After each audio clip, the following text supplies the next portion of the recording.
So, Chinese Amazon sellers to hike prices or exit US market as tariffs surge.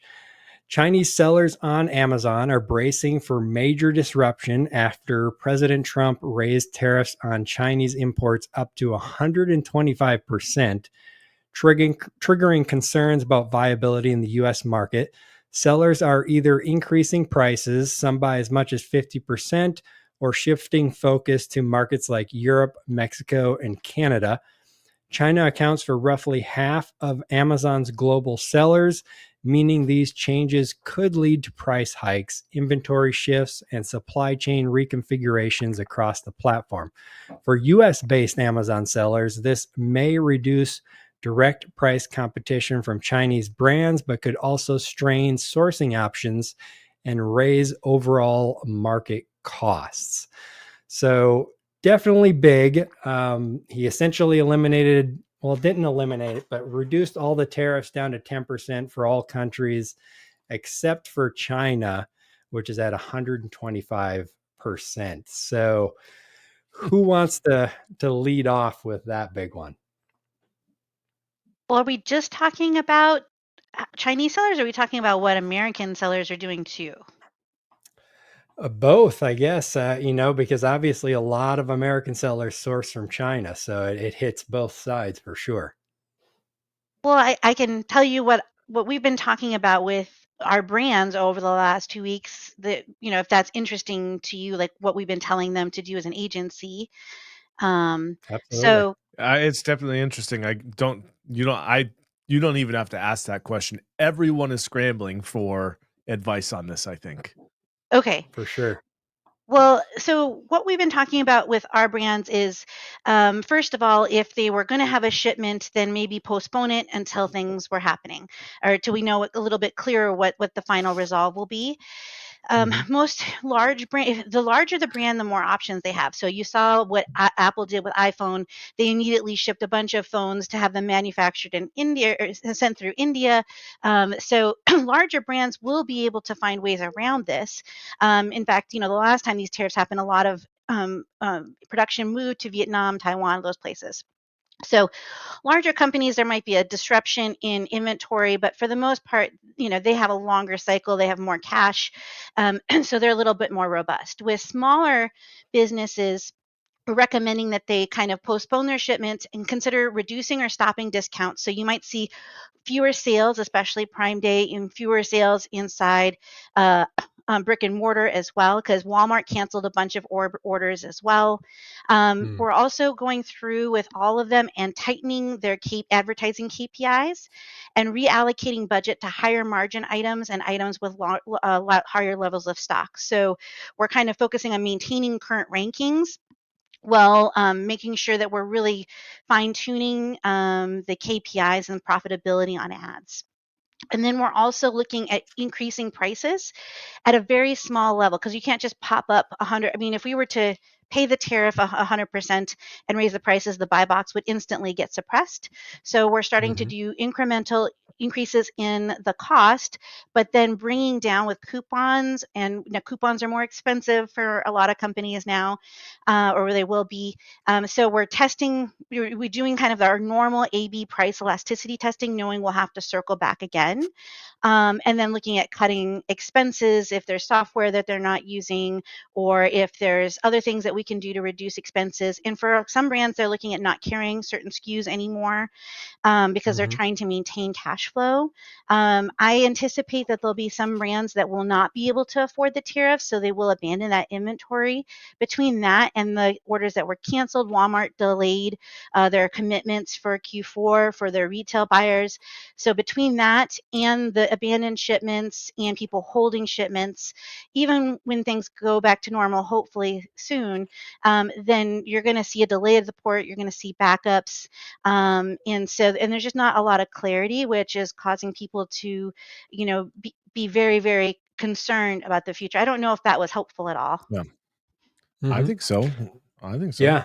Yeah, very good. I like the strategy in there about shifting your ad spend to products that you have higher stock on and maybe higher profit margins and such to ride this out, because who knows how long the tariffs are going to be on. It could change tomorrow for all we know. And if I'd it like Yeah, to. and continues that along, is oh, oh, Yeah, go ahead, Go ahead. Vanessa. Yeah, go ahead. yeah, that is a part to me that so the first thing that comes to mind with the tariff is noticing how we have in our businesses we have single point of failures, right? So I like to look at Mm-hmm. businesses and my business in general is like, what if this fails, or prices are skyrocketing, or somebody leaves, or a software is not there anymore? What does my business look like? So this is kind of, I don't know if it's a pessimistic exercise, but it kind of is, because I want to see where it's a single point of failure. And I don't think tariff is necessarily a single point. It's not one thing, it's several things. But the fact that, okay, now I think people will seriously start thinking about diversifying from China, because Mm-hmm. up to now it was kind of like the nice, cool, like hack, right? It's like, oh yeah, I do things in Mexico or in Vietnam or in Jordan, like things like that. But it was like fun, and the people that were doing it is like, oh yeah, they're cutting edge, they're taking the risk. Right now it's pretty much a need, right? And the Right. other Yeah. part is, I think also this also feels like a game a little bit, because we started a For week sure. where every country had the tariff, and now no country have the tariff, or it has like 10%. So it's just like a negotiation where, honestly, like, maybe if you can delay a decision on bringing inventory or putting a PO, or something like that, for 2 or 3 weeks more, I think that'll be the best decision, rather than completely rearranging the whole Amazon strategy, or for that sake any strategy in the business, to change, to adapt to this tariff. Because I'm pretty certain that the ultimate tariff or number won't be No, 125%. Like, that is I just fully agree. ridiculous, right? Yep. Mm-hmm. So yeah, in that sense it's kind of like, and also that I've been, with all of this happening, I've been like deeply thinking about everything. And it's just how trained we are in our industry. And I wrote about it yesterday. We are very um attuned or accustomed to react right away. Amazon changes something, oh my god, we need to react, we need to change, we need to Yeah, move, it's always like an immediate doomsday. yeah. Mm-hmm. And Yes. same thing with all of the stuff. And also I feel that I'm part of that. I part of me feels guilty, because I'm also part of that circus of news, Amazon updates and things. It's like, changer, this is a game changing thing, this is a game changing thing, this is a game changing thing. Yeah. And honestly, like, up to today, with or to the tariff, nothing previously was a game changing thing. Like, tariff will be, if they stay as they are, will really be the game changing. So yeah, I Yeah. like what Robin was saying on, like, okay, thinking, planning, and seeing what that point of failure would lead you if you keep surviving. But will I recommend somebody to change the whole thing today? Probably not. What I do like is that small price increases. And for that, I think Chad Rubin has a great software for it, like Prophecy.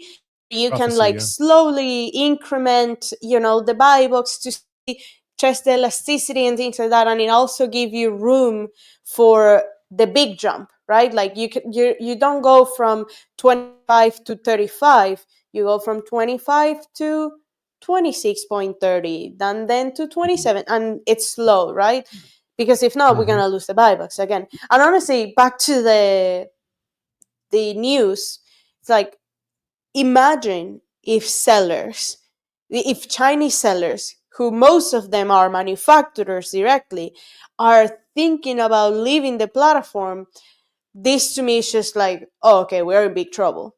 Like, because you know China is the manufacturer of the world. So yeah, I mean, Yeah. thinking other mechanisms. But it's just that headline is just kind of scary. I don't know. I mean, yeah, it is an opportunity for US brands that don't manufacture in China. But if you Yeah. manufacture in China, it is the exact same thing. And I have two things. Yeah. You want to go, Robin? Oh, well, I mean, either way. Why don't you go first, and Uh, then I have some things uh, to build on Vanessa, as long as we can circle back. okay. Yeah. Okay. Yeah. Of course. Yeah. I think mine are a little shorter. So two things. Number one is I think what we're going to see if these brands do exit, I think what we're going to see is an opportunity. We're going to have a sudden significant in certain areas, a sudden significant decrease in the number of people bidding on PPC to get sales, right? So you might see a dramatic upswing in your placement and conversions and traffic and stuff like that. So that's number one. Number two is I actually think so. Vanessa, you said 2-3 weeks. I think it's going to be 2 or 3 months. Now, granted, the Trump dropping the hammer has gone extraordinarily fast, but I think that lifting and changing things is going to go a lot slower because I believe he's using this as a negotiation point because obviously it's not sustainable, but I believe it's a negotiation point, and I think things are going to change more slowly. So I would wager that some brands can't afford to wait that long and will need an interim decision, but it's certainly not going to be something that they should jump on right now and go buy something for double the cost out of Sri Lanka or something like that, or wherever they can get it made. Those are just the 2 points I wanted to make. So on one side, a potential huge opportunity to have a higher conversion rate and placement for ads at a lower cost because there's not as many people bidding, and then a longer wait time. But yeah, Robin, go ahead. Yours is probably more insightful than mine. Oh, Anyhow. I was gonna say some of the same things, right? So, your IQ actually drops when you're really upset, when you're really angry. We don't make the best decisions when we're upset. So we want to make sure that we're making decisions. So I had a friend that was, very teary call, and I was talking to him about, what his options are, and and I was like, okay, we don't want to make knee jerk reactions. So we want to look at, making decisions now that if tariffs get removed tomorrow, you're still not going to, it's nothing that we can, it's not a one way door, that it's a decision that we can adjust that is going to help you get to your business the way that you want. And then we want to try to limit liability. So for him, one thing that he's checking into is bonded warehouses because, he had inventory that was on the water. There's still, some unclear. This was several days ago, and I feel like things have changed so much since then. So there's those kinds of things as well. And with the pricing, we don't want to be the first one to pop up really high on that pricing because then you'll lose your ranking, right? Because your competitor's at a lower price. So what you're trying to do is you're trying to balance making sure you have inventory for a longer period of time. We're actually looking at maybe slowing down velocity, trying to conserve profitability, focusing on bottom line in case we have to pay more for our next inventory, and preparing for if we do need to raise prices, making sure that we have the lever with Amazon to do that. So those are kind of the things all together that you want to be looking at. And if you're a reseller, you might want to consider that because of that strategy for many brands where they're going to be looking at conserving, you might see fewer discounts. You might see a shallower reset if you are somebody that shops the resets. So you need to be starting to prepare for that cash wise as well, and inventory flow wise, and starting to think about, okay, so if there isn't as much inventory for me to purchase, and it could go the other way too. It could be that inventory that you purchase right now, because price increases, it increases your margins, but you just want to remember that there's going to be a crash after that wave. So where either prices are going to be higher or there'll be a glut of inventory. So you just need to be really thinking for best and worst case scenario, plan for both, and then kind of keep an eye on things.